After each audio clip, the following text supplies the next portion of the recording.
Core is an AIM listed, ASX listed and Johannesburg listed company that's focused on the development of its globally important, very significant potash deposits right on the coastline of the Republic of the Congo.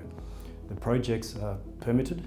We have mining convention in place with the government of the Congo, and we have a clear pathway to production.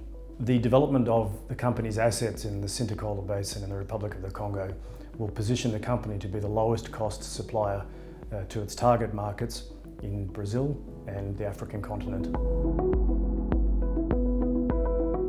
The world's population is growing. At the same time, the amount of arable land available for agriculture is in decline. So to feed the world's growing population, we need to increase crop yields. That's a simple story that I believe we all understand. Demand for potash continues to grow globally. Most of the demand growth is occurring in locations quite distant from existing potash producers in the Northern Hemisphere. Core's position right on the coastline of the Republic of the Congo puts it in the ideal position for very short and very cheap transport costs into the growing South American, particularly Brazilian market, and into the growing African markets. DX, or the Dugu Extension Project, was a new deposit that the company identified only recently, last year, at the end of 2018. DX is a very high-grade potash deposit. It's one of the highest grade potash deposits globally. It sits on an existing mining license that the company has in the Republic of the Congo and is governed by a mining convention that's already been negotiated with the government of the Congo. The project has very low capital costs. The very low operating cost of the DX project and the position on the coastline of the Republic of the Congo allows the company to supply potash into the targeted Brazilian and African markets at extremely low costs. The DX project's designed to use industry standard, simple and low risk extraction and potash processing techniques.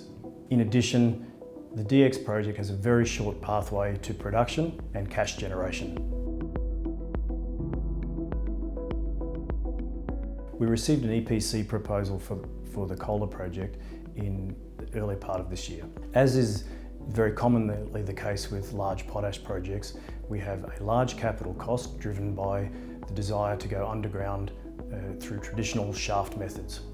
So using that method of access to the potash deposits drives a certain scale of project.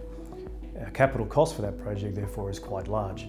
And in our review of the EPC proposal, we've identified multiple opportunities to significantly reduce the costs.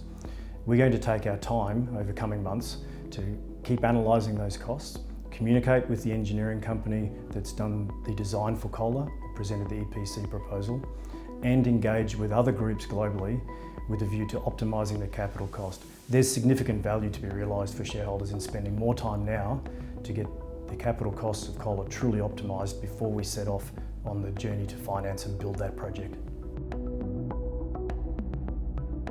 The board of Core Potash has considerable experience on equity capital markets, governance of listed entities, resources projects on the African continent, and I was very proud to be invited to join the board of Core and the company as the CEO.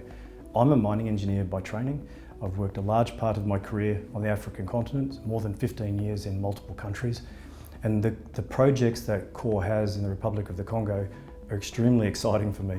These projects are potentially disruptive in the potash space, will have a positive impact on the community in the Congo and globally in the agriculture space and contribute to feeding the world's population for multiple generations.